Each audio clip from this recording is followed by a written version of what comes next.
What to do then if you think someone's false? There's this temptation that we get all just, oh my gosh, this person's false, they're deceiving so many people, I need to warn the people. This is not your job. My sheep know my voice. There are some servants of God out there that are like, maybe kind of like Pharisee, right? They themselves maybe are prideful. They themselves like to condemn and judge. Like those who are sinning, they like to be like, you're so wrong, and coming in that way. Well, the people that follow them are the same way. They want to follow them. Jesus was not trying to get the Pharisees to follow him. I mean, we need to let people have their own free will and understand that God is in control, that these are God's people. My sheep know my voice. So God's children that actually want to be in his will, who have a pure heart, they will hear his voice. They will see, I see pride, I see condemnation here, I see judgment. I don't see God there much, and definitely not as much as here. I'm gonna go here where I see God, where I see compassion, where I see mercy, where I see real love of God. I wanna go there.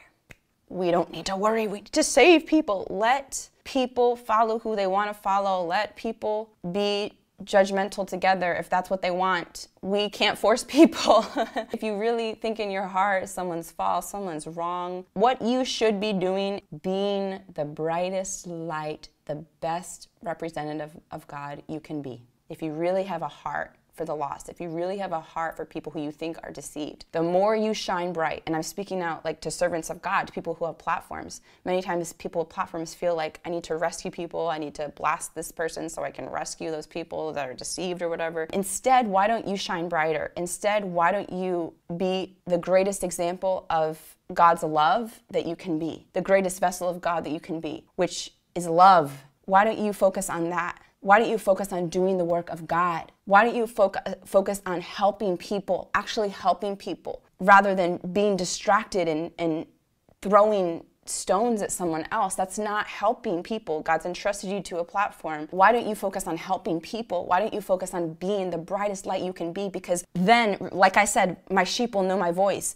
When you can focus on being the brightest light you can be, the most like Jesus, the most full of his love, having his fruits the most, now you're allowing God to lift you more. You're allowing God to be, okay, I want to send your videos out more. Oh, now you're being like me so much, I can trust you with more. I can put more anointing on you more, where people are going to be so touched by the power of God, and I'm going to lift you now. Why don't you put yourself in position for God to lift you, rather than put yourself in a position where he has to push you down and humble you? It's like shooting yourself in the foot. If you're really concerned about people being deceived, focus on being the greatest light you can be. So those who are deceived with good hearts, why don't you be the vessel of God that shows them the right way? By not throwing stones, but just shining God's light, so that they are attracted on their own will to come and receive from God through you, through your ministry, instead of hearing you throw stones and put fear in them. You're being deceived, throwing fear. So now it's what you've spoken to them has been fear, rather than you being shining a brighter